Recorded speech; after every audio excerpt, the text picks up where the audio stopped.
The Tennessee Volunteers come off a huge Orange Bowl victory, 31-14 over the Clemson Tigers down here in Miami, Florida. Just got back to the hotel from Hard Rock Stadium.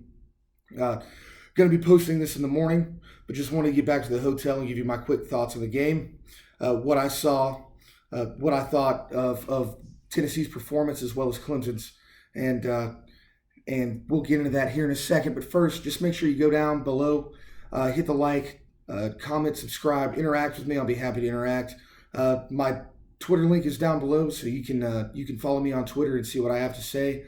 I'll link my Cashapp and my Venmo below as well, so you guys can help support the channel. Trying to make more quality content, trying to make more frequent content, trying to teach you guys something.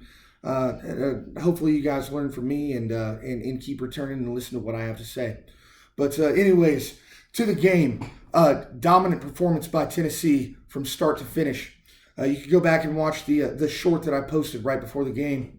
I said there were 3 keys to Tennessee winning this game tonight. First and foremost was going to be stop Will Shipley. Will Shipley is one of the most dominant players in college football. I would go as far to say that Will Shipley is better than any of the 4 players that ended up on the Heisman Trophy finalist stage a couple weeks ago in New York City. Will Shipley is a terrific athlete, and he will be playing on Sundays.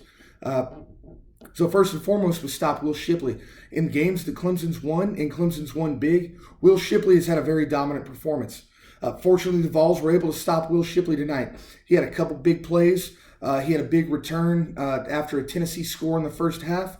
But for the most part, Tennessee was able to keep him contained and keep him from making any explosive plays on offense. He had 0 touchdowns tonight. He did have a 2-point conversion to get the game from 12-14 when Tennessee was up 21-6 after a Cade Klubnik touchdown run. But Tennessee kept Cade Klubnik out of the game. So key number 1, that's a check in the box. Key number 2 was going to be Joe Milton. Milton had to perform tonight. A lot of Tennessee fans and a lot of the national fans that have seen Tennessee play and seen Joe Milton, they've noticed that Joe Milton struggles to throw the ball accurately. He's got an absolute cannon. He can throw the ball 80 or 90 yards. Like Anthony Richardson or Will Levis or Jamarcus Russell back in the old days. You've got a big, strong, tough quarterback that can throw the ball 100 miles.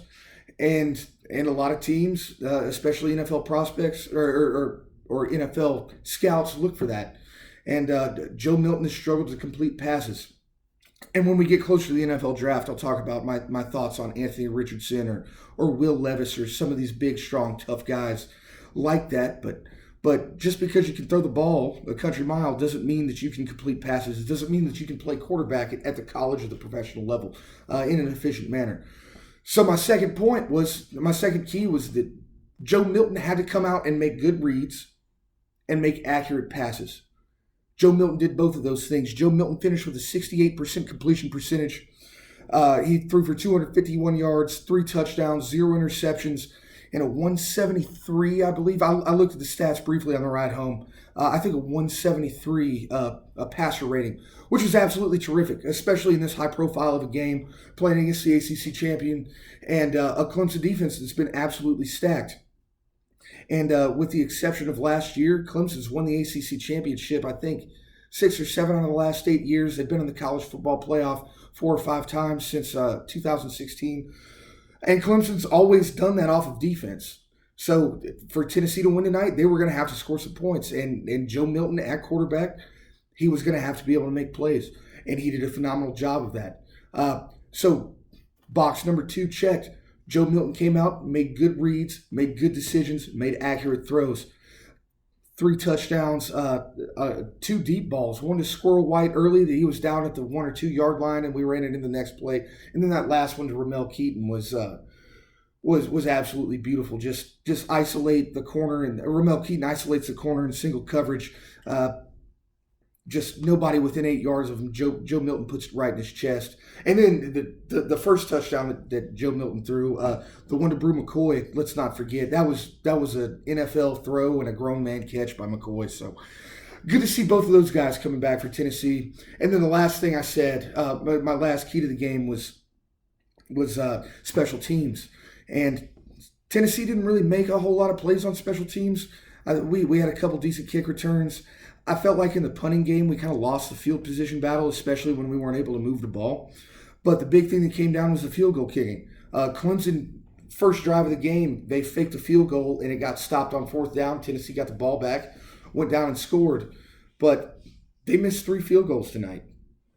And you add 9 points to their score, we're talking 31 to 23, and then you've got Clemson has actually got a shot at maybe moving the ball late in the game. They got it one possession, but that just didn't happen. Tennessee did a very good job. They didn't play lockup defense tonight by any stretch. A lot of pass interference on Tennessee tonight, but they did a great job of playing bend, don't break defense. Anytime Clemson got inside the 40-yard line, Tennessee it looked like a different Tennessee team out there playing. Just absolutely great job by the defense, especially missing Jeremy Banks. So my biggest takeaways from this game, being the last Tennessee game that we're going to see for this season, what we can look forward to moving into next year. Just the heart that these players, a lot of them fighting for a spot on the team next year. Young guys, Squirrel White, monster catches all night. Defensive backs that we hadn't seen much of making plays. Linebackers we hadn't seen much of this season making plays. Aaron Beasley, Aaron Beasley's a solid linebacker. He gets good playing time, but he had 2 big sacks in the first half. So it's really good to see those young guys out there getting some minutes, playing hard, playing tough. As far as Clemson on offense, they were absolutely stymied once they got into Tennessee territory. Cade Klubnik spent a lot of the night looking up at the sky. He played very well in the North Carolina game, but there was a lot of times just hit after hit. He was throwing the ball downfield. There might have been pass interference. It might have been a completed pass, but the Tennessee defense was letting him know that we were there, that he wasn't going to get any easy throws tonight. And that was great to see from a defense that sometimes they'll get 5-6 sacks a game, and other times, just like in the South Carolina game, struggle to get to the quarterback. So great job by the young guys, especially on the defensive side of the ball tonight. Just moving forward with this Tennessee team, they've got a lot of promise going into next year. Already, there are a lot of doubters talking about, well, Tennessee's going to take a step back next year. They don't have Jalen Hyatt.